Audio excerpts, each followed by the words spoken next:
So today I'm in a part of New York that I actually have never visited. This is Albany, New York, so this is upstate New York, kind of close to the Massachusetts border. And I'm here today because Buick has flown me out to drive a bunch of their 2017 models that they'll be launching in a couple of months.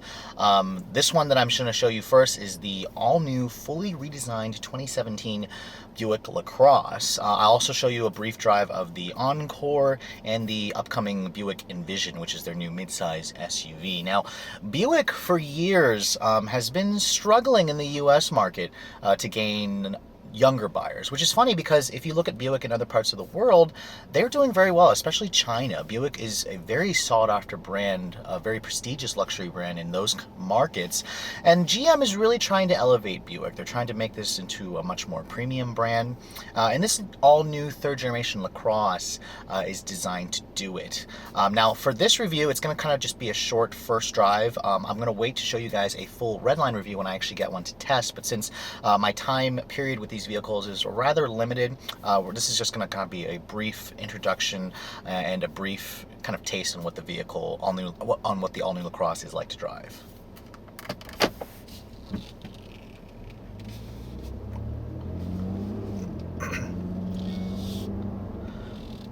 So I had a pretty good amount of time behind the wheel with the old Lacrosse. In fact, they were very popular at the rental counter, and I definitely will admit I've had my fair share of driving those as rental vehicles. So this all-new version, at a glance, doesn't really look all new. I mean, you have the classic Buick design language here, and if you're going to look at the actual platform of this car, it is completely different. It's based on the all-new Impala platform now.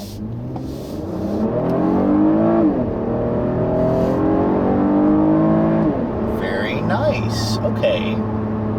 All right, so this is literally my first time driving this new Lacrosse, and I'm going to talk about the driving dynamics briefly, but let me first talk about the Lacrosse's platform, because this is now riding on the all-new Impala platform that GM introduced a couple of years ago, and it's a very good platform. This new Lacrosse, despite being larger, is about 300 pounds lighter, so GM lately has been on a diet program for all their vehicles. I showed you guys the all-new Acadia, which is like 700 pounds lighter, and this new Lacrosse, you know, the instant I got behind the wheel, I can immediately feel just how much lighter the vehicle feels, and it definitely translates to a much more pleasant driving experience. The overall dynamic of the car definitely doesn't feel like a Buick. In fact, Buick's whole tagline, marketing advertisement, is "That's a Buick," which is kind of a little insulting in my eyes, but I mean, it is very surprising because this all-new Lacrosse definitely doesn't drive like your grandfather's Buick that you may remember all those years ago. The overall feel is rather, I want to say, not entirely youthful, but just very premium.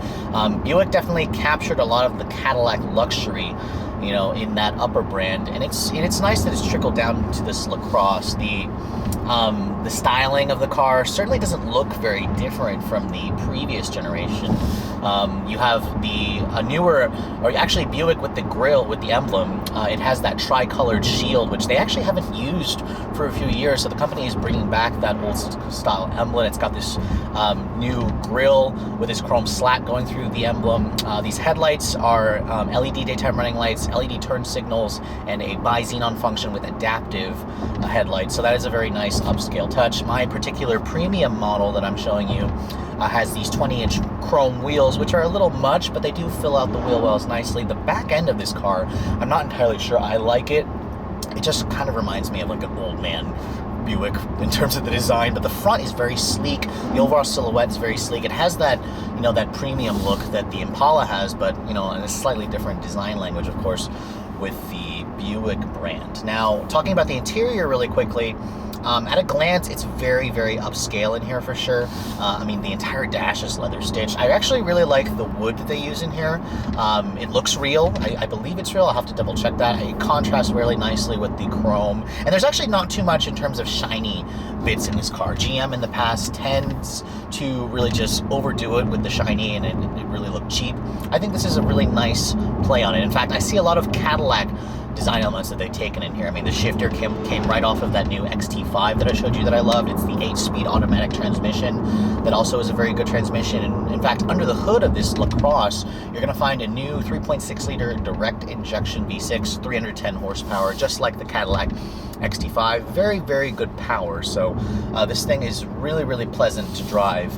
And it's relatively quick. My tester is also equipped with Buick's all-wheel drive system, so that's also a one up in terms of some of its competitors. Now, who are the main competitors for this new Lacrosse? You're going to look at players like the Lexus ES, the Acura TLX, the Nissan Maxima, the Hyundai Genesis. I mean, all those players, typically are front-wheel drive, except for the Genesis, which honestly, this car, I want to say, competes more with the Azera, which again, most of them are only front-wheel drive, do not offer all-wheel drive. So that's another reason why the Buick Lacrosse tends to do so well for the brand. I mean, this is essentially the brand's flagship sedan, and it definitely shows in the pricing for this new version, which has definitely reached new levels for the Buick brand. Now,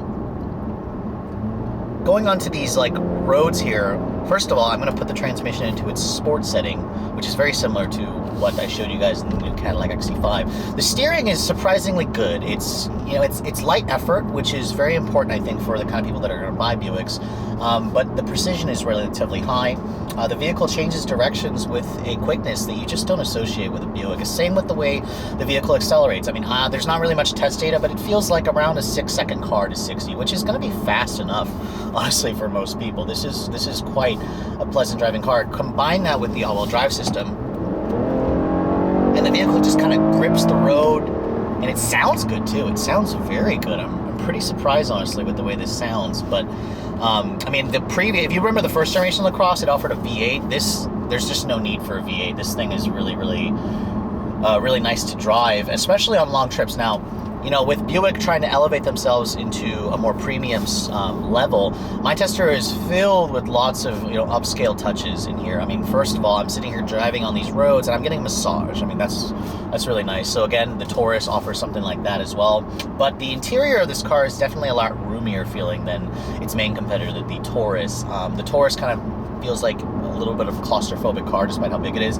This feels open, it feels airy. The dash is nice and low. The mirrors are also a good size, they're not too small. Of course, you do have a plethora of driver assistance tech. This infotainment system is very nice. It basically looks like a tablet. It has Android Auto, it has Apple CarPlay. Nice features to have, of course, in this day and age. It has the voice message, text message capability. It's got these typical audio sources, AM, FM, Bluetooth streaming, satellite radio. I mean, overall, I'm pretty impressed with this interior. If I was going to knock it, I don't like this steering wheel. I think the steering wheel just kind of reminds me of an old man car. But again, I'm kind of nitpicking here. The steering leather feels very high quality. I like the stitching that they use on it. Some contrasting stitching would have been nice, especially on this top trim. I'm not sure I'm a fan of this kind of grayish leather, but the two-tone scheme with the wood does look rather pleasant. Now, because of that weight loss of 300 pounds, one thing that Buick was able to improve greatly is also the fuel economy. I'm actually pretty impressed with the EPA numbers. This one is all-wheel drive with a V6, and it's rated at 20 city, 29 highway, which is right in line with all of its front-wheel drive competitors. I'm not going to be able to. I'm going to see what I can get in terms of real world. I mean, this thing is pretty new. The computer's been telling me I'm getting about 17.2, and I've also been kind of accelerating hard here and there, so it's not going to be the most accurate. But when I get one to test for a week and I do a full Redline review, I'll be sure to report back and let you guys know. But I mean, overall, my first impressions with this new Lacrosse are really, really positive.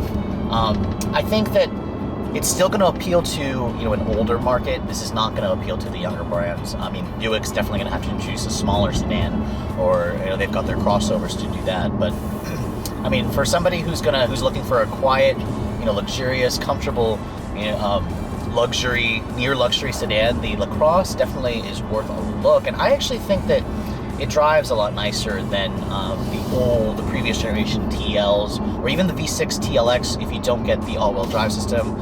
It's just quieter, it's sounding in here. The seats are extremely comfortable, and you can't get like the massage seat function on a TLX, or even like the Lexus ES, for example, if you guys were cross shopping the two.